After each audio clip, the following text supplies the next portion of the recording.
문 밖에서 들려오는 노크 소리는 처음에는 조심스러웠지만 곧 박자를 가진 재촉으로 변했다.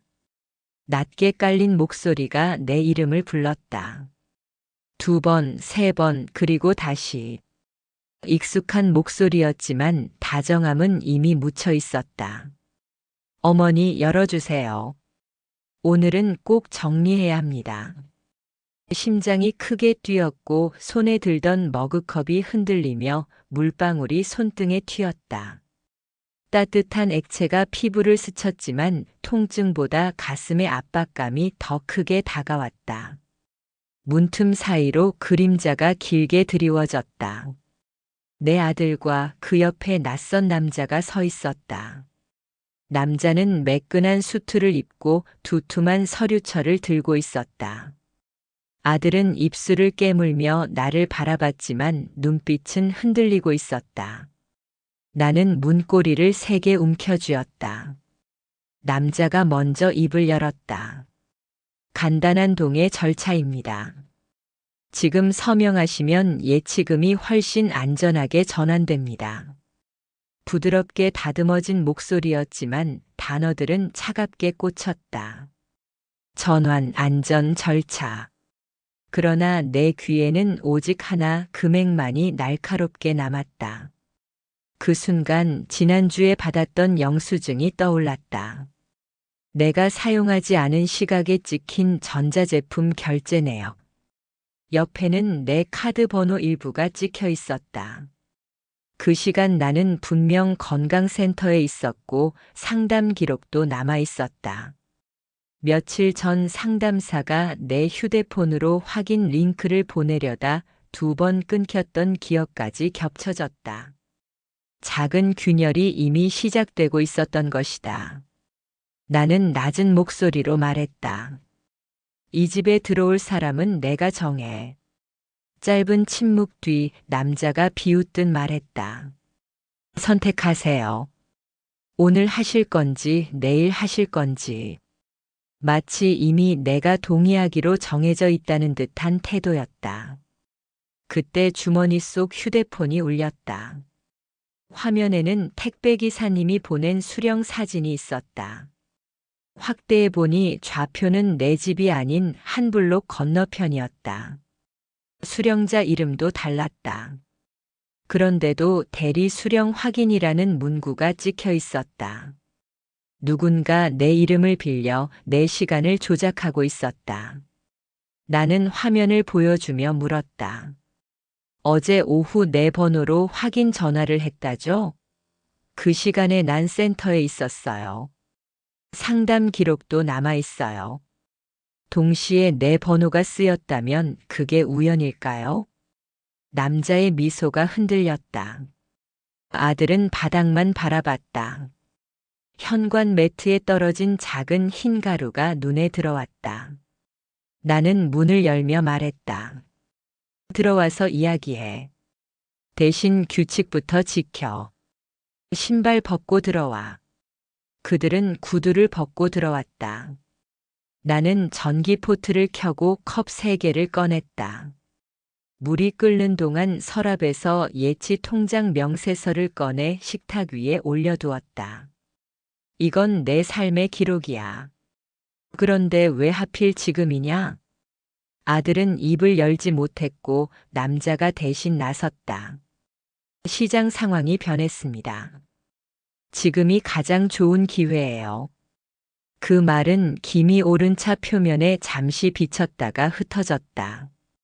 나는 명세서를 펼쳐 최근 내역 옆에 작은 점을 찍었다. 그리고 메모장에 적어둔 기록을 함께 꺼냈다.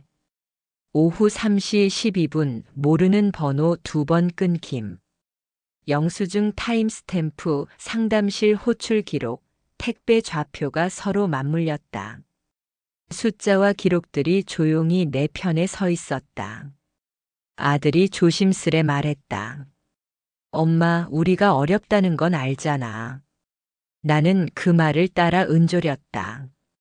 우리가. 그 안에 내가 포함되는지 아니면 내 돈만 포함되는지. 우리를 말할 때 기준은 누가 정하지? 아들은 말이 막혔다. 남자가 대신 말했다. 가족이니까 서로 의지하는 거죠. 나는 차잔을 밀어주며 말했다. 의지는 서류로 시작하지 않아. 주방 벽에 걸린 달력에 눈길이 갔다. 재검진 오전 1040이라 적힌 동그라미가 눈에 들어왔다. 몇 달 전 모르는 번호는 절대 받지 않겠다고 다짐한 날이기도 했다. 작은 규칙이었지만 그것이 지금 내 판단을 지탱해주고 있었다. 남자는 태연하게 말했다. 오늘 처리하시면 수수료도 절약됩니다.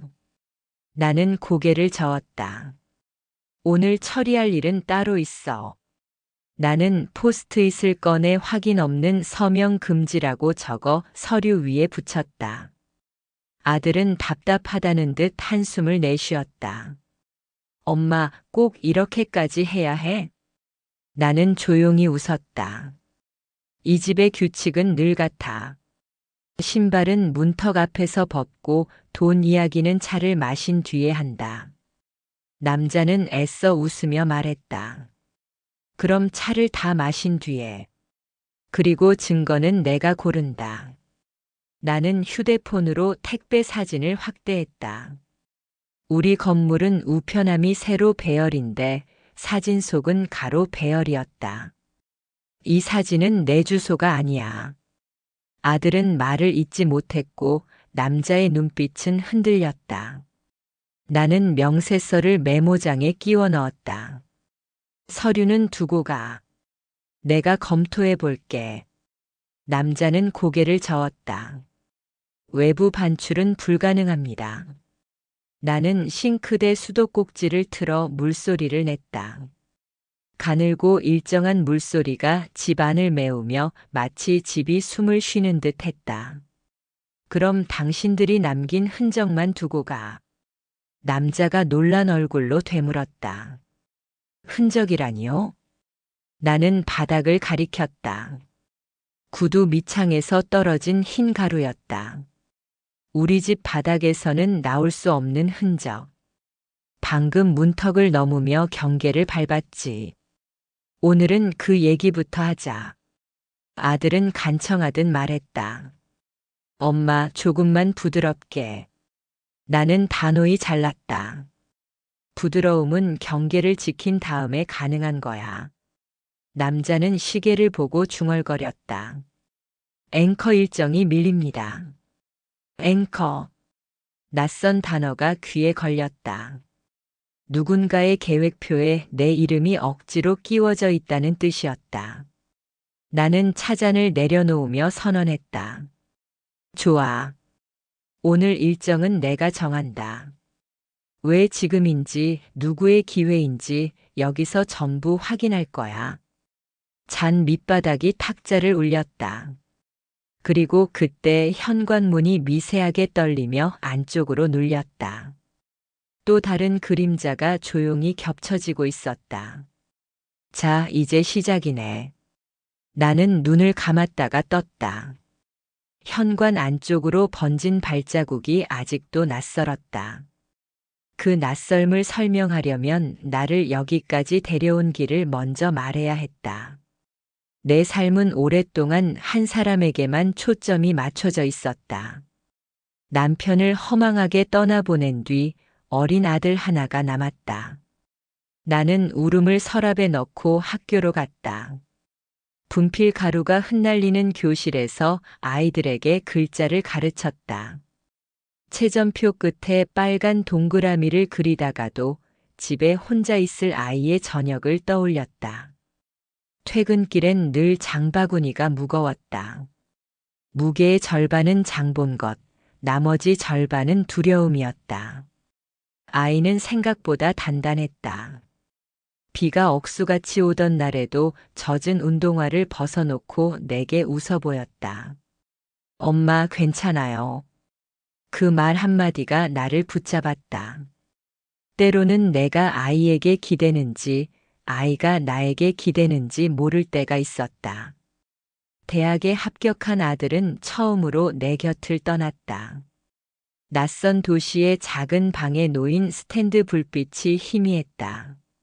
나는 주말마다 도시락을 싸서 기차에 올랐다. 문을 열어주던 아이의 손이 점점 커졌다.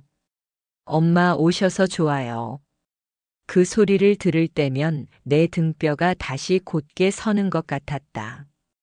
졸업 후 아들은 회사에 들어갔다. 바빠졌지만 안부 전화만은 빼먹지 않았다. 밥은 드셨어요? 무리하지 마세요. 나는 그 목소리를 나의 울타리라고 믿었다. 세상에서 마지막까지 내 편일 거라 믿었다. 그러다 그는 한 사람을 소개했다. 중요한 사람이 있어요. 처음 만난 그녀는 차분했고 인사가 공손했다. 어머님 말씀 많이 들었습니다. 나는 웃으며 말했다. 우리 아이가 서툴러도 잘 부탁해요. 그녀는 고개를 숙였다. 결혼 준비는 무난히 지나갔다. 나는 간섭 대신 거리를 지켰고 그녀도 예의를 잃지 않았다. 결혼식 날 아들의 눈이 반짝였다. 사진 속에 나는 환하게 웃고 있었다. 그러나 웃음은 오래가지 않았다. 몇 달이 지나자 작은 균열이 보였다. 아들의 전화가 줄어들었다. 말끝마다 어색한 정적이 끼어들었다. 마치 누군가 옆에서 듣고 있는 듯한 공기였다. 나는 신혼이니 그러려니 했다. 하지만 어긋남은 차곡차곡 쌓였다. 며느리는 자주 뵙고 싶다고 말했지만 만남은 번번이 미뤄졌다. 서운했지만 나는 침묵을 골랐다. 간섭하는 시어머니가 되지 않으려 했다. 그러던 어느 날 아들이 부탁했다. 엄마 와줄 수 있어요? 와이프가 아파요. 나는 서둘러 죽을 끓였다. 보온병을 채우고 약국에서 약을 샀다. 문을 열자 며느리는 소파에 누워 있었다. 얼굴은 창백했고 미소는 힘겨웠다. 어머니 오셨어요. 나는 죽을 덜어내밀었다. 따뜻할 때 먹어. 그녀는 한 숟가락 뜨더니 얼굴을 찌푸렸다. 너무 짜네요. 제가 짠 걸 잘 못 먹어서요. 심장이 턱 내려앉았다. 미안해. 다시 끓여올게. 아니에요. 입맛이 없어서요. 나는 이불을 고쳐 덮어주었다. 방을 한 바퀴 정리하고 물컵을 갈아 놓았다. 퇴근한 아들이 들어왔다. 죽그릇을 보더니가 굳었다. 엄마, 왜 이렇게 짜게 끓이셨어요? 나는 변명 대신 설거지통으로 도망쳤다. 다시 끓여올게. 그는 손을 내저었다. 괜찮아요. 그냥 가세요. 그 말투는 낯설었다. 나는 현관에서 신발을 신으며 숨을 고르려 했다. 발 뒤꿈치로 신발을 꾹 눌러도 잘 들어가지 않았다. 문을 닫고 복도로 나왔을 때 엘리베이터의 거울이 날 비췄다. 웃는 법을 까먹은 얼굴이 서 있었다. 집에 돌아와서 수첩을 펼쳤다. 오늘의 일을 한 줄씩 적었다. 글자가 뭉개지고 줄 간격이 비틀렸다. 죽 한 그릇이 이렇게 멀게 만들 줄이야. 나는 그날 밤 좀처럼 잠들지 못했다. 새벽이 되어서야 알람이 울렸다. 커튼 틈으로 아침빛이 스며들었다. 싱크대에 닦아두었던 보온병이 말라 있었다. 나는 다시 닦고 다시 닦았다. 손끝에서 금속의 차가움이 오래 남았다. 그날 이후 내 마음 어딘가에서 작은 금이 자라기 시작했다. 보이지 않게 그러나 분명하게. 전화는 더 짧아졌다. 문자는 더 무성해졌다. 정확한 말 대신 애매한 이모티콘이 채워졌다. 나는 스스로에게 말했다. 지나갈 거야. 다들 처음엔 서툴지. 그 말을 하루에 3번씩 반복했다. 그러나 골목의 가로등처럼 낮에 본 말은 밤이 되면 다른 모양을 가졌다. 내가 만든 낙관의 그림자가 길어졌다. 다음 주 아이의 승진 소식이 들려왔다. 나는 케이크를 사들고 갈까 하다가 조용히 편지만 쓰기로 했다. 괜히 번거롭게 하지 말자고 스스로를 달랬다. 편지지 위에 첫 문장을 쓰려다 멈췄다. 축하한다 다음에 어떤 말을 붙여야 할지 몰랐다. 나는 펜을 내려놓고 창밖을 보았다. 하늘은 맑았고 창틀에는 먼지가 얇게 내려앉아 있었다. 그 먼지를 손가락으로 쓸어내리며 속으로 되뇌었다. 우리의 거리 이만큼이면 괜찮을까?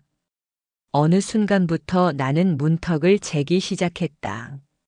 문턱은 눈에 보이지 않았다.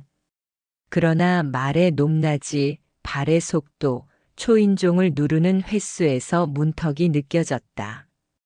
나는 그 문턱 앞에서 자주 멈춰 섰다. 넘지 않으려 애쓰면서도 누군가 내 쪽으로 다가와 주길 기다렸다. 그 기다림은 길어졌다. 밤이 낮을 닮는 동안 낮은 또 밤을 닮았다. 그리고 오늘 현관 앞에서 또 다른 문턱이 생겼다. 낯선 구두에 밑창이 그려놓은 선이었다. 나는 숨을 들이마셨다가 천천히 내쉬었다. 그 선을 지우는 일이 나의 몫이 될지 아니면 더욱 선명해지는 것을 지켜보는 일이 될지 이제 곧 알게 되리라 느꼈다. 내가 알던 아이의 목소리와 내가 모르는 어른의 말투 사이에서 나는 오래 서 있었다. 그 사이에서 내가 잃지 말아야 할 것이 무엇인지 오늘 밤부터 다시 기록하기로 마음먹었다. 작은 글자로라도 떨리는 손으로라도 나는 나의 경계를 적어둘 것이다. 다음 장의 이야기로 넘어가기 전에 나는 마지막으로 불을 끄고 창문을 확인했다. 바람이 살짝 창틀을 때렸다. 가벼운 소리였지만 내게는 신호처럼 들렸다다. 며느리와의 관계는 그 뒤로도 미묘한 어긋남이 이어졌다. 겉으로는 공손했지만 행동은 달랐다. 그녀는 늘 어머니 자주 뵙고 싶어요. 라고 말했지만 정작 만나자고 하면 사소한 이유를 댔다. 이번 주는 회사에서 일이 많아서요. 다음에는 꼭 뵐게요. 나는 참견하지 않으려 애썼다. 간섭하는 시어머니가 되고 싶지 않았기 때문이다. 그러나 마음속 허전함은 점점 깊어졌다. 전화를 걸면 아들은 바쁘다며 서둘러 끊었다. 예전에는 통화 한 번에 웃음소리가 끊이지 않았는데 이제는 건조한 문장 몇 개로 끝나곤 했다. 어느 날은 전화를 받자마자 주변에서 들리는 작은 한숨이 마음을 찔렀다. 엄마, 지금은 나중에 다시 이야기할게요. 그 한마디에 나는 괜히 잘못을 한 사람처럼 멈칫했다. 나는 달력을 넘기며 다음 주 다시 연락해보자라고 스스로를 다독였다. 하지만 달력은 자꾸만 빨리 넘어갔다. 아들과 며느리가 신혼생활에 몰두하는 게 당연하다 생각했지만 그 당연함 속에서 나는 점점 자리를 잃어가고 있었다. 작은 차이들이 쌓이자 예전 같으면 대수롭지 않게 넘겼을 일들이 가슴에 상처처럼 남았다. 명절을 앞두고 김치를 담가 보냈을 때였다. 며느리에게서 문자 한 통이 왔다. 잘 받았습니다. 끝이었다. 예전 같으면 아들이 전화를 걸어와 엄마 고맙습니다. 정말 맛있어요. 라며 기뻐했을 텐데 이제는 간단한 문자 한 줄로 끝나는 것이 전부였다. 나는 휴대폰 화면을 오래 바라보다가 천천히 껐다. 거실 불빛이 희미하게 꺼진 순간 내 안에서도 무언가 하나가 꺼진 듯 했다. 그날 밤 부엌에 앉아 물컵을 씻다가 문득 손끝이 허전하게 떨렸다. 싱크대 위에 놓인 작은 접시 하나에도 예전엔 아들의 손길이 스며 있었던 것 같은데, 이제는 모든 게 낯설고 차가웠다. 방 안에는 시계 초침 소리만 크게 울렸다. 나는 한동안 의자에 앉아 움직이지 못했다. 손에 쥔 수건이 바닥에 떨어져도 주울 힘조차 나지 않았다. 그날 이후로 집안 구석구석이 더 넓게 느껴졌다. 침대는 너무 크고 냉장고 속 음식은 빨리 시들었다. 아들이 전화를 하지 않는 날이면 하루가 끝나지 않은 것처럼 공허했다. 그러던 중 아들이 승진했다는 소식을 들었다. 나는 오랜만에 마음이 설렜다. 그동안의 공백을 메울 기회라 여겼다. 미역국을 끓여보은 용기에 담았다. 아들이 어릴 적 생일마다 해주던 바로 그 국이었다. 국을 끓이는 동안 부엌 창문을 통해 들어온 겨울 바람이 눈시울을 스쳤다. 오늘만큼은 꼭 축하해주고 싶다. 나는 스스로에게 그렇게 말했다. 문을 열고 들어서자 며느리가 먼저 나왔다. 어머니, 갑자기 왜 오셨어요? 그 목소리는 차가웠다. 나는 개의치 않고 주방으로 들어갔다. 우리 아들이 승진했으니 미역국 정도는 해줘야지. 그녀는 내 팔을 잡았다. 어머니, 저희가 해먹을 수 있어요. 그냥 가주세요. 아니야, 이미 다 끓여왔는데 금방 데워 먹으면 돼. 싫다고 하잖아요. 목소리가 높아졌다. 잠시 후 아들이 들어왔다. 오빠 어머니가 자꾸 우리 일에 간섭하시려고 해요. 그 말에 나는 가슴이 철렁했다. 내가 간섭한다고? 아들 승진 축하하려고 온 게 간섭이야? 아들은 잠시 주저하다가 말했다. 엄마 이해해 주세요. 와이프가 힘들어해요. 나는 충격을 받았다. 내가 아들을 위해 끓여온 국이 간섭이라니. 그날 밤 나는 거울 속 내 얼굴을 보았다. 피곤과 서운함이 겹쳐진 얼굴이 낯설었다. 내가 정말 잘못한 걸까? 스스로에게 물었지만 대답은 돌아오지 않았다. 나는 화장대 앞에 앉아 한참을 멍하니 앉아 있었다. 거울 속에서 낯선 중년 여인이 나를 응시하는 것 같았다. 얼굴은 분명 내 얼굴인데 그 안의 표정은 내가 알던 내가 아니었다.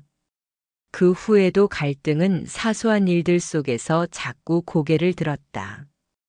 아이가 아프다는 말에 달려갔더니 굳이 오실 필요 없어요. 라는 말이 돌아왔다. 작은 선물을 건네면 안 하셔도 되는데요. 라는 차가운 대답이 이어졌다. 나는 어느 순간부터 며느리 앞에서 말수가 줄었다. 괜히 내 행동 하나하나가 불편함을 줄까 두려웠다. 그러나 조심한다고 해서 상황이 나아지지는 않았다. 어느 날 아들이 퇴근해 집에 들어왔을 때 며느리가 눈물을 보이며 말했다. 오빠, 나 정말 힘들어. 어머니가 자꾸 오셔서. 그 목소리에 아들의 표정이 굳었다. 나는 그 장면을 문틈 사이에서 우연히 보았다. 심장이 덜컥 내려앉았다. 그동안의 불편함이 단순한 내 기우가 아니었음을 깨닫는 순간이었다. 그날 밤 잠을 이루지 못하고 뒤척였다. 침대 옆 탁자에 놓인 시계가 새벽 2시를 가리켰다. 시간은 흐르는데 내 마음은 멈춘 채였다. 나는 결심했다. 이제 더는 예전처럼 무조건 참고 기다리지만은 않겠다고. 나를 지우면서까지 그들의 눈치를 볼 필요는 없다고. 그러나 아직 그 결심이 확실하게 다져지기 전이었다. 내 마음속에는 여전히 아들에 대한 애틋함이 남아 있었기 때문이다.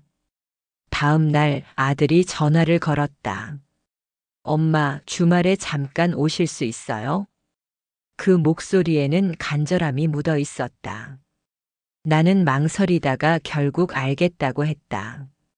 전화를 끊고 한동안 가만히 앉아 있었다.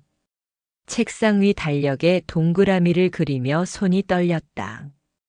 창밖에선 겨울 바람이 더욱 거세게 불어와 유리창을 흔들었다.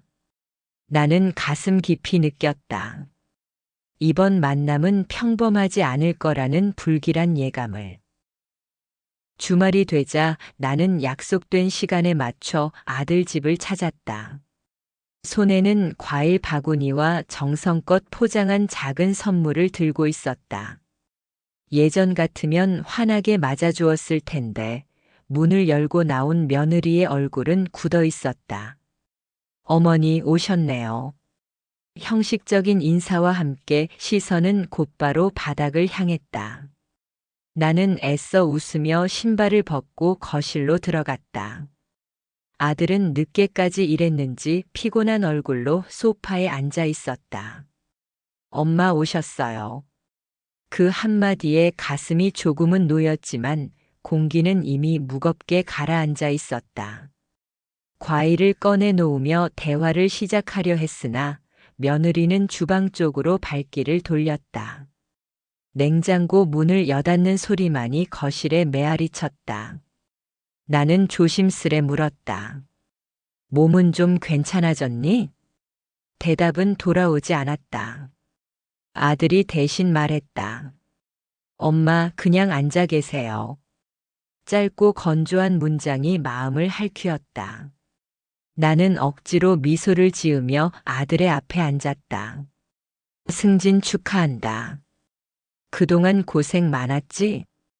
아들은 미묘하게 고개를 끄덕였다. 그러나 그 눈빛은 피로와 긴장으로 흐릿했다. 거실 천장에 매달린 조명등이 웅웅 소리를 내며 깜빡였다. 그 작은 떨림조차 내 심장을 조여오는 듯 했다. 그 순간 며느리가 주방에서 나와 내 앞에 서더니 차갑게 말했다. 어머니, 저희한테 너무 자주 오시는 건 조금 부담스러워요. 순간 귀를 의심했다. 나는 아무 대답도 하지 못한 채 입술만 달싹였다. 아들이 눈치를 보더니 억지로 말을 보탰다. 엄마, 와이프 말도 좀 이해해 주세요.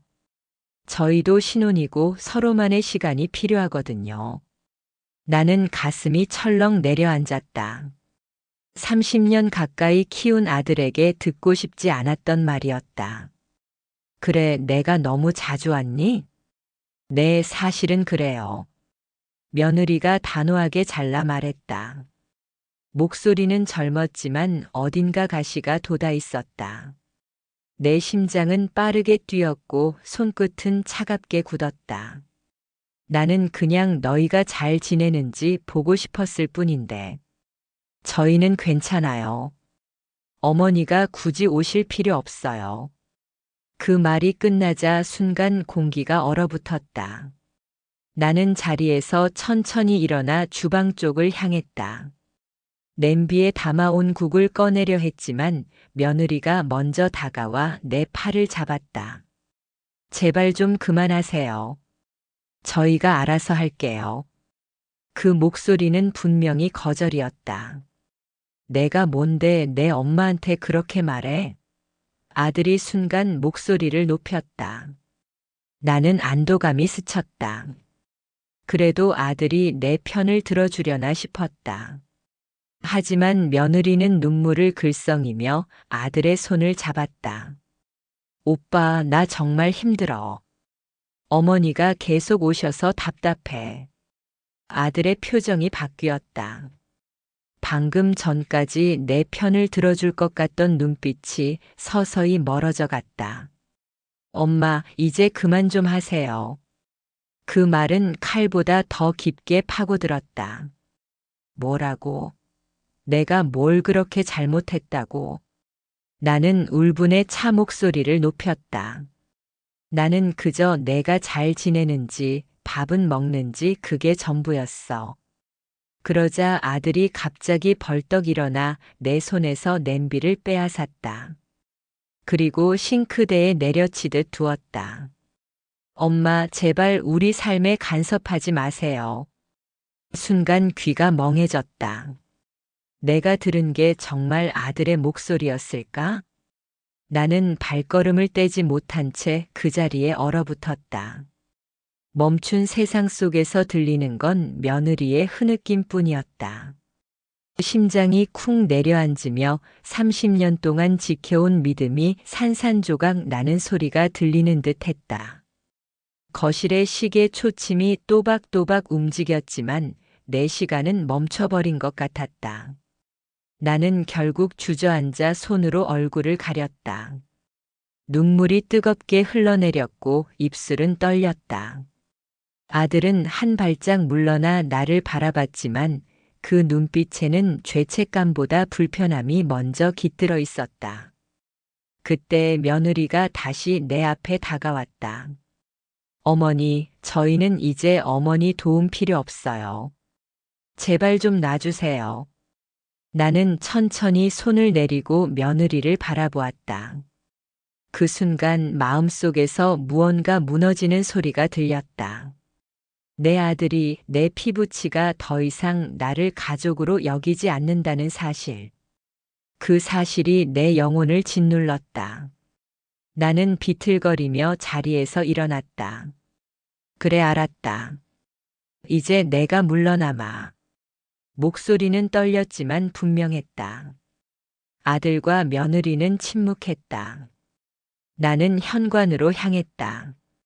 신발을 신는 동안 손등이 떨려 끈을 제대로 묶지 못했다. 문고리를 잡았을 때 뺨에 뜨겁게 남아있던 눈물 자국이 스스로를 더 초라하게 만들었다. 문을 열고 나서는 순간 차가운 바람이 몰아쳤다. 그 바람이 마치 이제 끝났다는 선언처럼 느껴졌다. 아파트 복도에는 이웃집 TV 소리가 새어나왔다. 누군가는 웃고 누군가는 환호했지만 나의 세상은 고요했다. 엘리베이터 버튼을 누르며 손이 떨렸고 거울에 비친 내 눈가에는 깊은 주름이 고여 있었다. 잠시 내려가던 도중 귀에 익은 아이들 웃음소리가 들렸다. 층간에서 뛰어노는 소리였지만 그 웃음은 묘하게 아득했다. 나는 눈을 감고 그 시절 내 아들의 웃음을 떠올렸다. 그 웃음이 이렇게까지 멀어질 줄 누가 알았을까? 엘리베이터 문이 열리자 싸늘한 바람이 밀려들었다. 바람 속에는 먼지와 함께 희미한 음식 냄새가 섞여 있었다. 나는 발걸음을 옮기며 속으로 중얼거렸다. 내가 붙잡으려 했던 건 가족의 행복이었는데 남은 건 공허뿐이구나. 내 그림자가 길게 늘어져 복도 끝까지 이어졌다. 그 그림자를 바라보며 나는 직감했다. 오늘 이후 나는 더 이상 예전의 내가 아닐 거라는 것을. 집으로 돌아오는 길 가로등 불빛이 바닥에 희미하게 얼룩을 남겼다. 골목 어귀마다 음식점 불빛이 번쩍였지만 그 따스함조차 내겐 닿지 않았다. 자동차가 스쳐 지나가며 바람을 일으켰고 그 바람은 내 눈가의 눈물을 말려버렸다. 발걸음은 무겁고 천천히 이어졌지만 마음속 한구석에서는 이미 결심이 움트고 있었다. 이제는 더 이상 예전처럼 살 수 없다. 언젠가 반드시 내 삶의 길을 다시 세워야 한다. 나는 그렇게 속으로 다짐하며 집으로 향했다. 나는 현관을 나와 밤 공기를 오래 들이마셨다. 차가운 바람은 얼굴에 열기를 식혔고 발끝은 아직 떨렸다. 집으로 돌아오는 동안 나는 수없이 멈췄다. 멈출 때마다 스스로에게 물었다. 내가 지키려던 건 사랑이었을까, 습관이었을까? 문을 열자 어둠이 한꺼번에 밀려들었다. 스위치를 켜도 방은 낯설었다. 거실 테이블 위에 놓아둔 수첩을 펼쳤다. 세 줄만 쓰고 덮었던 지난밤의 기록이 눈에 들어왔다. 오늘은 끝을 찍어야 한다고 마음이 낮게 말했다. 나는 펜을 쥐고 제목을 적었다. 경계선언. 한 글자 한 글자가 손끝에서 또렷하게 올라왔다. 그 뒤로 나는 구체적인 목록을 만들기 시작했다. 첫째, 도움의 방식은 현금이 아니라 제도와 시간을 통한다. 둘째, 내 이름으로 벌어진 일의 확인은 내 손으로 한다. 셋째, 누군가의 눈물보다 나의 원칙을 먼저 확인한다. 목록 옆에는 작은 동그라미를 그려 체크박스를 만들었다. 체크박스는 약속보다 엄격했다. 다음으로 해야 할 일을 생각했다. 혼란이 핑계가 되기 전에 절차를 밟자. 나는 휴대폰을 켜고 검색창에 지역 돌봄센터의 번호를 적었다. 전화 연결음이 길게 울렸다. 안녕하세요. 상담 예약을 하고 싶습니다. 담당자는 조용한 목소리로 날짜와 시간을 제시했다. 신분증과 최근 발급한 주민등록 등초본이 필요합니다. 현실적인 목록이 튀어나오자 오히려 마음이 가라앉았다. 나는 손바닥으로 페이지 구석을 눌러 번호를 또박또박 적었다. 다음은 금융상담 창구였다. 통화 연결 전에 ARS가 긴 문장을 흘려보냈다. 보이스피싱 예방을 위해 생체 인증을 진행합니다. 내 이름과 생년월일, 등록된 기기의 지문 인증. 액정에 푸른 표시가 뜨며 인증이 완료됐다. 상담원이 연결되자 나는 천천히 말했다.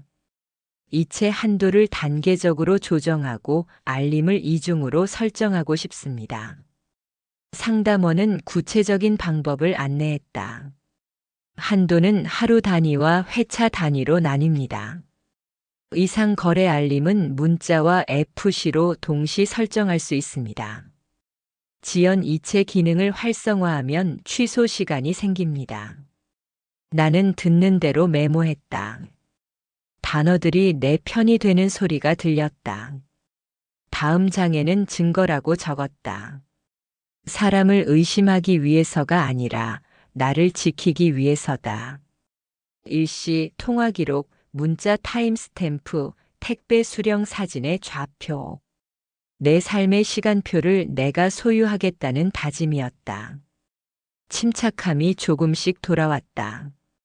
찻주전자에서 물이 끓는 소리가 작게 일었다. 컵에 물을 붓고 한 모금 마셨다. 미지근한 온기가 속을 타고 내려가자 손끝의 떨림이 사라졌다. 창밖으로 자동차 불빛이 미끄러졌다. 나는 커튼을 조금 걷고 바깥을 보았다. 어둠은 두꺼웠지만 길은 분명히 이어져 있었다. 내가 선택해야 할 길도 저기 어딘가에 있을 것이다. 나는 다시 수첩으로 시선을 내렸다. 세 번째 체크박스 옆에 작은 별표를 붙였다. 누구에게 줄 것인가가 아니라 어디로 흐르게 할 것인가. 도움은 사람에게도 가야 하지만 구조를 거쳐야 오래 간다. 나는 지역 배움터 홈페이지를 열었다. 컴퓨터 화면 속 안내문은 소박했다. 운영 시간과 회계보고, 강사 모집 공지, 후원 약정서 샘플. 숫자와 이름이 투명하게 적혀 있었다. 전화번호를 눌렀다. 배움터입니다. 나는 내 직업과 과거의 시간을 짧게 설명했다. 아이들을 가르친 적이 있습니다. 자원봉사부터 시작하고 싶습니다. 상대의 숨이 가볍게 들렸다. 다음 주 수요일 견학 오실 수 있을까요? 견학. 나는 그 단어를 한 번 더 마음속에서 읽었다. 누군가를 돌보는 일은 서두르지 않는 것에서 시작된다는 뜻 같았다. 수첩에 수요일 1030이라고 적고 네모를 그렸다. 약속은 작은 도장처럼 마음 위에 찍혔다. 밤이 깊었다. 나는 책장에서 오래된 동화를 꺼냈다. 표지 가장자리가 달아 있었고 몇 장에는 접힌 자국이 남아 있었다. 아이가 어렸을 때 함께 읽던 책이었다. 손가락이 저절로 기억하던 페이지를 펼쳤다. 용감한 이는 두려움이 없는 사람이 아니라 두려워도 걸어가는 사람이다. 문장을 읽는 동안 마음 어딘가에서 작은 불이 켜졌다. 나는 조용히 책을 덮었다. 그리고 스스로에게 물었다. 내가 걸어갈 길의 첫 발자국은 어디일까? 휴대폰 화면이 다시 켜졌다. 알림창에는 아들의 이름이 없었다. 대신 배움터에서 온 확인 문자가 떠 있었다. 방문 예약이 완료되었습니다. 문장을 한 번 더 읽고 나는 휴대폰을 뒤집어 두었다. 이제 불필요한 울림은 잠시 꺼두기로 했다. 나는 커튼을 닫고 불을 줄였다. 방 안에 남은 빛이 낮게 일렁였다. 침대 가장자리에 앉아 발을 내리고 오랫동안 이어폰을 만지작거렸다. 그 끝에서 음악을 고르지 않고 대신 녹음 버튼을 눌렀다. 내 목소리가 작게 흘러나왔다. 나는 오늘 나를 지키는 쪽으로 걷기로 했다. 말끝에서 잠깐 떨림이 섞였지만 문장은 완성됐다. 나는 녹음을 저장하고 제목을 붙였다. 첫밤 선언. 파일 옆에 별표가 하나 생겼다. 이제 남은 건 내일 아침 문을 다시 열어젖히는 일뿐이었다. 자동문이 닫히듯 눈꺼풀이 내려왔다. 그때 침대 머리맡에서 휴대폰이 짧게 진동했다. 화면을 켜보니 보낸 사람 없으므로 메시지 한 통이 도착해 있었다. 어머니, 내일 이야기할 수 있을까요? 나는 한동안 화면을 바라보다가 휴대폰을 천천히 내려놓았다. 그리고 속삭였다. 내일의 대화는 어제와 같은 방식으로 하지 않겠다고. 나는 알람을 7시에 맞추고 수첩에 신분증을 올려두었다. 등초본 발급을 위해 구청 무인 발급기 위치를 지도에 저장했다. 지연 이체 활성화 여부를 다시 확인하고 앱의 알림 소리를 낮췄다. 작은 준비들이 내일의 나를 지켜줄 거라 믿었다. 그러나 화면에 남은 메시지는 아직 답을 원하고 있었다. 나는 손가락을 멈추고 답장을 쓰지 않은 채 불을 껐다. 어둠 속에서 하나의 문장이 떠올랐다. 내일은 경계를 넘지 않는다. 그리고 나는 진짜 대화를 준비하기로 했다. 그래. 다음 날 아침 알람이 울리기도 전에 눈이 떠졌다. 어젯밤 도착한 메시지가 여전히 머릿속을 맴돌았다. 어머니, 내일 이야기할 수 있을까요? 짧은 문장이었지만 무게는 컸다. 나는 답장을 보내지 않았다.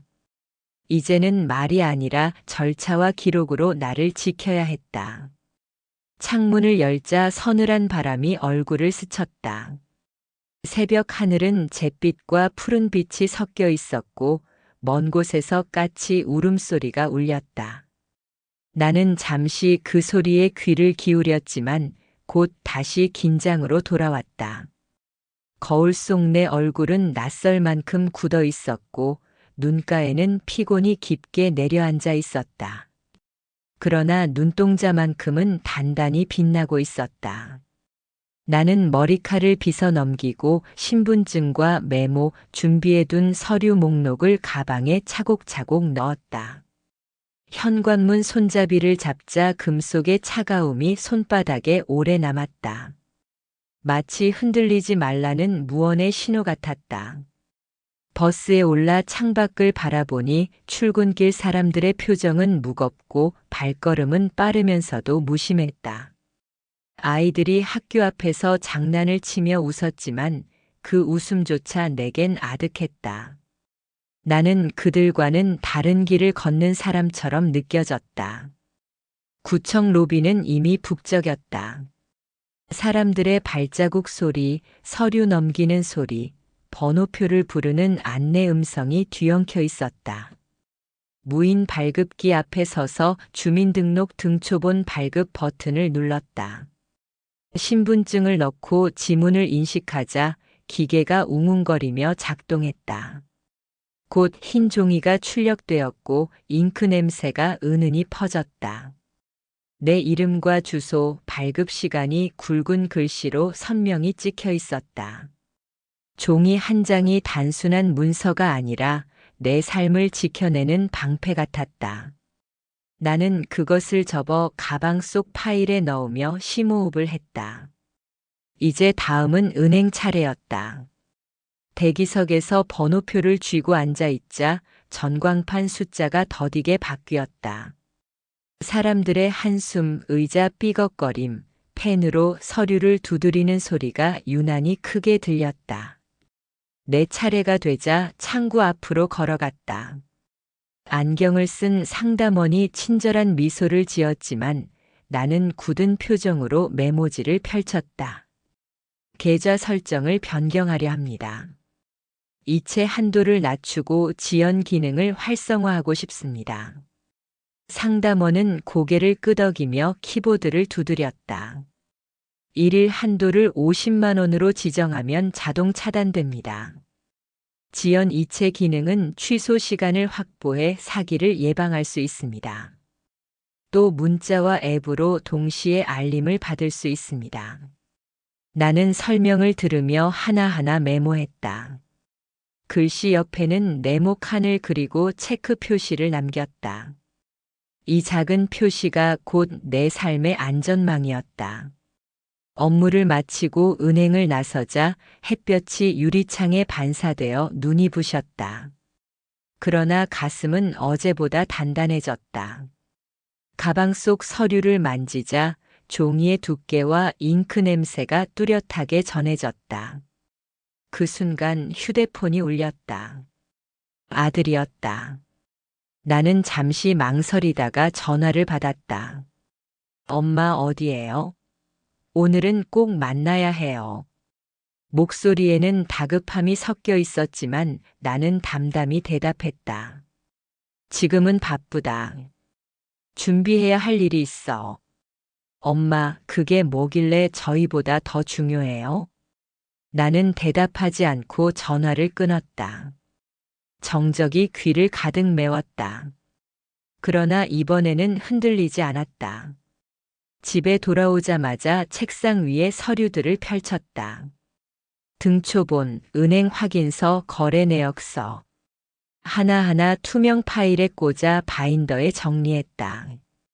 페이지를 넘길 때마다 종이 소리가 심장 박동처럼 규칙적으로 울렸다. 잠시 후 초인종 소리가 울렸다. 현관 앞에는 작은 택배 상자가 놓여 있었다. 며칠 전 주문한 두꺼운 바인더였다. 표지에는 개인 기록 보관용이라는 문구가 박혀 있었다. 나는 오늘 정리한 문서들을 차곡차곡 끼워 넣었다. 마지막 장에는 빈 파일을 남겨두었다. 앞으로 채워질 기록들을 위한 자리였다. 손끝이 표지를 쓰다듬자 묘한 안도감이 밀려왔다. 그러나 휴대폰은 다시 진동했다. 연이어 도착한 메시지들. 엄마, 제발 한 번만 만나주세요. 진심으로 잘못했어요. 다시는 그러지 않을게요. 앞으로 달라질 거예요. 나는 화면을 바라보다가 휴대폰을 거꾸로 뒤집었다. 눈물과 말이 아닌 기록과 절차만이 나를 지켜줄 거라는 확신이 들었다. 저녁이 다가오자 창밖 하늘은 붉게 물들었다. 나는 주전자에 물을 올려 차를 끓였다. 김이 피어오르는 잔을 두 손으로 감싸 쥐자 온기가 손바닥에 스며들었다. 그 온기와 함께 긴장이 조금씩 풀렸다. 다이어리를 꺼내 오늘을 기록했다. 오늘 나는 증거를 손에 쥐었다. 이제 누구도 내 결정을 흔들 수 없다. 글씨는 삐뚤었지만 힘이 실려 있었다. 펜 끝에서 묵직한 울림이 전해졌다. 창밖에는 초승달이 떠 있었고 달빛은 바인더 위에 고요히 내려앉았다. 나는 손바닥으로 표지를 쓰다듬으며 속삭였다. 이제는 내가 주인인 삶을 살겠다. 그리고 내일 또 다른 절차를 밟겠다고 다짐했다. 내일은 더 단단하게, 더 확실하게. 침대에 누워 눈을 감자 휴대폰 불빛이 번쩍였다. 보낸 사람 없음으로 도착한 메시지. 어머니, 정말 마지막 기회예요. 나는 화면을 오래 바라보다가 답장을 쓰지 않았다. 그 대신 수첩을 열어 굵은 글씨로 한 줄을 적었다. 경계는 반드시 지킨다. 그리고 펜을 덮으며 깊은 숨을 내쉬었다. 방 안은 고요했지만 내 마음은 높고 단단한 벽을 세운 듯 안정되었다. 창문 너머 바람이 커튼을 스쳤고 그 바람은 희미한 소리를 내며 방 안을 맴돌았다. 나는 그 잔잔한 흔들림 속에서 스스로에게 다짐했다. 내일도 절대 무너지지 않는다. 그리고 천천히 눈을 감았다. 며칠 뒤 시장에서 장을 보고 돌아오자 집 문 앞에 여러 켤레의 신발이 나란히 놓여 있었다. 현관을 열자 거실에는 아들 내외와 이웃 동대표, 사촌 누나, 그리고 낯익은 얼굴 하나가 더 있었다. 그들은 어색한 웃음을 지으며 나를 기다리고 있었고 방 안의 공기는 처음부터 무겁게 가라앉아 있었다. 나는 신발을 벗고 천천히 방으로 들어섰다. 아들은 곧장 내 앞에 놓인 의자를 당겨 앉으라 했고 나는 묵묵히 앉았다. 아들이 낮은 목소리로 말했다. 엄마, 오늘은 조용히 이야기하려고 불렀어요. 우리가 직접 챙기겠다는 의미예요. 며느리는 눈을 피하며 작은 종이 뭉치를 내밀었다. 간단한 서류예요. 일정이나 병원 예약, 생활비 내역 같은 걸 정리하려고요. 번거로우시면 서명 한 번만. 나는 종이를 받아들고 넘겼다. 하단에는 프린터 로고와 파일명이 인쇄된 작은 꼬리표가 붙어 있었다. 출력 841, 파일명 REQUESTV6. DOCX라는 글자가 선명했다. 그 소소한 자국이 내 안에서 낯선 경계음을 울렸다. 동대표는 중립적인 표정으로 말을 보탰다. 어르신 모두 원만하게 해결되길 바랍니다. 서로 불편하지 않게요. 사촌 누나는 다급히 미소를 지었다. 형제 자매끼리는 이해로 해결하는 게 낫지 않겠어요? 나는 고개를 끄덕이지 않았다. 대신 가방에서 바인더를 꺼냈다. 바인더를 열자 그간 내가 모아둔 통화 내역 캡처, 문자 타임스탬프, 택배 수령 사진, 병원 접수 명세서가 가지런히 정리돼 있었다. 이것들이 무엇인지 보시겠어요? 나는 천천히 말하며 첫 페이지를 펼쳤다. 첫 장 심야에 도착한 위협성 문구가 담긴 문자 캡처였다. 두 번째 장 병원 접수 명세와 내가 직접 발급받은 진료 기록 날짜가 비교되어 붙어 있었다. 세 번째 장 택배 수령. 사진의 메타데이터와 그들이 주장한 방문 시간대가 어긋나는 좌표 정보가 나열되어 있었다. 며느리의 얼굴이 창백해졌다. 사촌 누나는 눈을 돌렸다. 동대표의 표정도 순간 굳어졌다. 아들은 불편한 기색을 감추려 애쓰며 입술을 깨물었다. 그건 오해예요. 우리가 도우려다 보니 문서화한 것뿐입니다. 나는 포인트를 하나씩 짚어나갔다. 진료 기록에는 내가 해당 시간대에 병원에 간 기록이 있고 카드 승인 내역도 있어. 택배 수령 사진의 좌표와 시각은 당신들이 말한 방문 시간과 다르지. 문자 발신 패턴도 특정 시간대에 집중되어 있어. 이 모든 건 우연의 일치가 아니야. 동대표가 말을 아꼈다. 사촌 누나는 눈을 깜빡이며 변명을 찾았다. 며느리는 떨리는 손으로 작은 메모지를 쥐었다. 그때 며느리가 무심코 내뱉은 말이 방 안의 분위기를 무너뜨렸다. 사실 우리가 문서를 준비한 건 엄마가 그 돈을 다른 데 쓸까봐 걱정돼서 그랬어요. 그 한마디에 나는 깊은 숨을 내쉬었다. 걱정이라 걱정은 사람을 돕는 말이지만 증거를 갖추는 건 다른 뜻이구나. 나는 조용히 웃었다가 이내 말을 이었다. 내가 원하는 건 도움의 손길이 아니라 진심이었다. 돈 때문에 기만이 있었다면 그것은 도움의 탈을 쓴 계산이었을 뿐이다. 아들의 눈에 물이 맺혔다. 그는 급히 자리에서 일어나려 했지만 사촌 누나가 그를 붙들었다.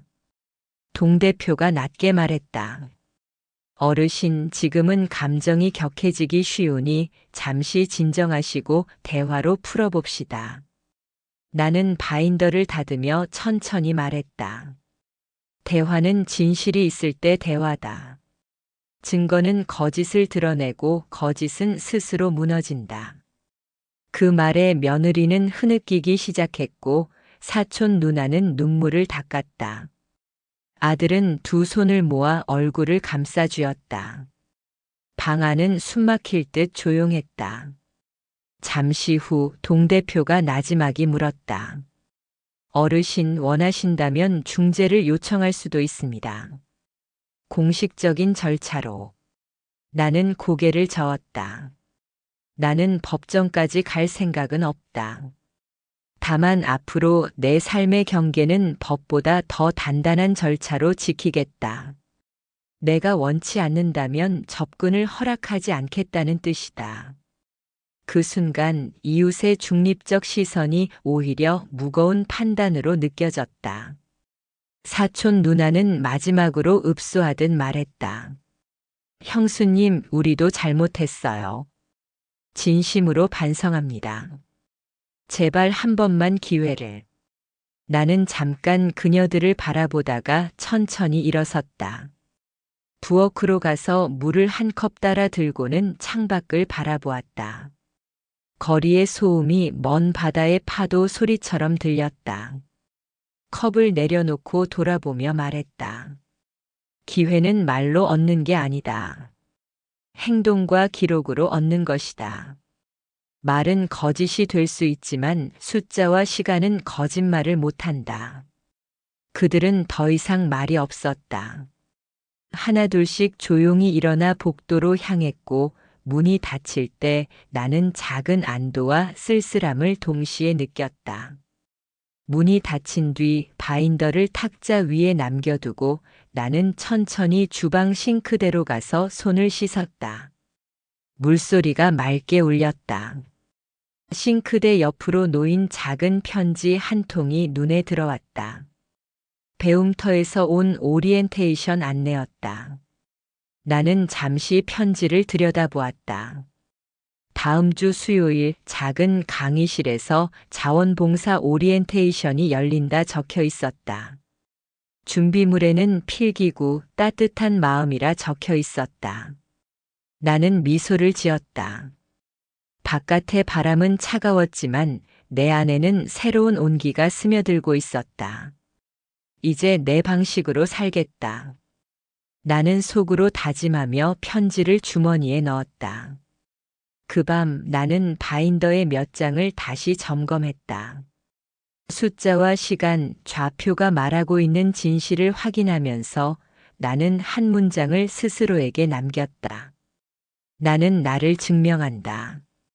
그리고 문득 떠오른 것은 오래전 교실에서 아이들이 손을 들던 모습이었다. 누군가의 작은 손짓이 세상을 바꾸던 순간처럼 나의 기록도 언젠가 작은 파문을 일으킬 것이다. 창문을 닫고 불을 끄자 방 안은 부드러운 어둠으로 가라앉았다. 심장은 여전히 규칙적으로 뛰었고 나는 그 리듬 속에서 다음 날 주민센터에 회의실 사용 신청을 넣을 계획을 세웠다. 밤이 깊어갈수록 두려움은 줄고 결심은 더욱 선명해졌다. 나는 바인더를 곁에 두고 눈을 감았다. 내일이면 또 다른 절차가 기다리고 있었다. 나는 준비되어 있었다. 마지막 장을 여는 순간 창밖으로 비치는 이른 아침 햇살이 이전보다 따스하게 느껴졌다. 며칠 전 그날 이후 나는 매일 아침을 조금 더 길게 맞았다. 커피를 천천히 내리고 바인더를 꺼내 지난 기록을 한 장씩 넘겼다. 종이마다 남아있는 잉크 냄새와 손자국은 내가 버티게 한 증거였고 그 증거들은 이제 나를 지키는 언어가 되었다. 주민센터에 회의실 사용 신청을 넣은 날 담당자는 조용히 고개를 끄덕이며 안내문 하나를 건넸다. 자원봉사자 강의 등록 확인서라는 종이. 나는 그것을 가슴에 품고 돌아왔다. 이제 내가 해온 선택은 누군가의 이야기가 될 수 있다는 생각이 들었다. 며칠 뒤 배움터 오리엔테이션에 참석했다. 작은 강의실에는 나보다 젊은 자원봉사자들이 몇 명 있었고 아이들의 호기심을 닮은 눈빛이 반짝였다. 처음엔 손이 덜덜 떨렸지만 곧 목소리는 평온해졌다. 오늘부터 한글 수업을 맡게 된 박순희입니다. 라고 말했을 때 누군가가 박수를 쳤다. 그 박수는 나를 위로해주는 소리처럼 들렸다. 그 사이 아들과 며느리의 연락은 계속되었다. 그들은 여러 번 문자를 보내고 내가 남긴 서류를 놓고 유감을 표했다. 몇 번은 찾아와 재차 사과를 하려 했지만 나는 문을 열지 않았다. 나에게 필요한 것은 말이 아니라 행동이었다. 어느 날 며느리가 집 앞에 놓고 간 작은 꽃다발을 보면서도 나는 움직이지 않았다. 꽃은 예쁘게 시들었고 그 시들문 내 결심을 더 단단하게 만들었다. 시간이 지나며 마을 사람들의 눈빛도 조금씩 바뀌었다. 처음에는 수군거리던 사람들이었지만 내가 배움터에서 아이들을 가르치고 마을 봉사에 나서는 모습을 본 이들은 언젠가 나를 응원하는 표정을 지었다. 어느 주말 복지관에서 작은 수료식이 열렸다. 아이들이 직접 쓴 손편지들이 내 손에 왔고 그 안에는 할머니의 이야기 덕분에 학교에 더 가고 싶어요라는 문장이 있었다. 나는 그 편지를 읽으며 울컥했다. 울음은 자신을 위한 것이 아니라 누군가에게 닿는 나의 선택을 확인하는 것이었다. 장학재단에 보냈던 편지도 답신을 받았다. 기부금이 어떻게 쓰이고 있는지, 학생들이 어떻게 성장하고 있는지 상세한 보고서였다. 그 보고서에는 사진과 함께 아이들의 손편지, 그리고 장학금 수혜로 달라진 한 학생의 진학 소식이 있었다. 나는 그 기록을 펴놓고 바라봤다. 내가 결심했던 날의 고요함이 그 문서 속에서 다시 살아나는 듯 했다. 한 번은 아들이 혼자 집 앞에 와서 멀리서 나를 지켜봤다. 그의 얼굴은 굳어 있었지만 눈빛 어딘가에 후회가 서려 있었다. 그날 우리는 마주치지 않았다. 나는 그를 향해 손을 흔들지도 않았고 다만 고개를 살짝 숙여 인사를 대신했다. 거리감이 회복되기까지는 시간이 필요하다는 것을 나는 알고 있었다. 며느리와 친척들이 우리 집 근처에서 나를 만나 이야기를 청했지만 나는 더 이상 예전처럼 즉각적인 용서를 내어주지 않았다. 그 대신 그들에게 요구한 것은 작은 일상의 증거들, 정직한 태도와 꾸준한 행동이었다. 그들이 그 증거를 쌓아가는 동안 나는 나의 수업 계획을 정리했고 다음 학기 교환 몇 개를 더 손봤다. 어느 가을날 나는 작은 강의실 앞에 서서 창을 통해 들어오는 햇빛을 바라보았다. 아이들이 하나둘 들어와 자리를 잡았다. 그들의 눈빛은 여전히 맑았고 나는 그 순간 이 자리가 나에게 준 가장 큰 보상임을 느꼈다. 가르치는 일은 누군가로부터 인정을 받기 위한 것이 아니었다. 그것은 내가 다시 나로 서는 방식이었다. 깊은 밤 집으로 돌아와 바인더를 펴고 오늘 수업에서 받은 아이들의 그림과 편지를 하나씩 끼워 넣었다. 물감 냄새가 종이에서 남아 있었고 그 냄새는 내 마음을 따뜻하게 했다. 편지들 사이에 아들의 미안한 문자가 하나 끼어 있었다. 길고 서툰 손글씨로 적힌 문장. 엄마 미안해요. 시간이 필요하면 기다릴게요. 라는 문장이었다. 나는 그 메시지를 몇 번이나 읽었다. 미안함은 말로만 끝나지 않기를 나는 속으로 기도했다. 며칠 뒤 장학재단 측에서 보낸 편지의 한 구절이 자꾸 떠올랐다. 지속 가능한 선행은 계획과 기록으로 완성됩니다. 그 문구는 내 결정이 개인의 감정이 아닌 사회적 가치로 확장될 수 있음을 보여주었다. 나는 더 이상 혼자가 아니었다. 바인더엔 이제 아이들의 그림, 장학재단의 보고서, 주민센터에 제출한 회의록, 그리고 내가 직접 쓴 수업안이 함께 들어 있었다. 종이들은 더 이상 외로움의 증거가 아니었다. 그것들은 나의 일과가 되었고 누군가의 삶을 바꾸는 작은 통로가 되었다. 마지막으로 나는 작은 상자를 꺼내 서재 한켠에 놓아두었다. 그 안에는 남편과 함께 찍은 오래된 사진, 내가 받은 몇 통의 감사 편지, 그리고 오늘의 편지들이 들어 있었다. 사진 속 우리는 어딘가 부드럽게 웃고 있었다. 나는 손을 얹고 속으로 말했다. 여보, 이게 내 새 삶이야. 내가 있어준 덕분이다. 그리고 창문을 열어 깊게 한 번 숨을 들이마셨다. 바람은 차가웠지만 내 안에는 더 이상 흔들림이 없었다. 나는 불을 끄고 조용히 침대에 누웠다. 그 순간 문득 떠오른 한 문장이 내 입에서 나왔다. 나는 증명했고 이제는 살아간다. 다음 날 아침 나는 창가에 앉아 일기장에 몇 줄을 더 썼다. 작은 선택들이 모여 삶을 바꾼다라고 적고는 펜을 멈췄다. 창밖에는 이웃 할머니가 우산을 접으며 지나갔고 어린 학생이 손에 책을 든 채 뛰어갔다. 그 풍경이 평온하게 다가왔다. 나는 앞으로도 기록을 멈추지 않기로 결심했다. 기록은 나의 언어가 되었고 나의 경계이자 약속이다. 그날 밤 나는 창문을 닫고 마지막으로 바인더를 쓰다듬었다. 여러 장의 종이가 서로 어루만지며 낮게 속삭이는 듯 했다. 나는 속으로 웃었다. 이 모든 과정은 나를 단단하게 만들었다. 나는 알고 있었다. 내일이 오면 또 다른 기록을 하나 더 쓸 것이고 그 기록은 누군가의 삶을 조금 더 밝게 비출지도 모른다. 그 생각에 나는 편안히 눈을 감았다. 한동안 나는 그 평온을 품은 채 잠들었다. 내가 증명한 삶은 계속된다. 그리고 매일 조금씩 더 나아간다. 참.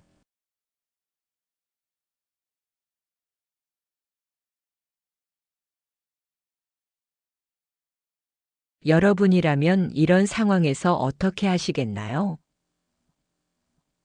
댓글로 의견을 남겨주세요.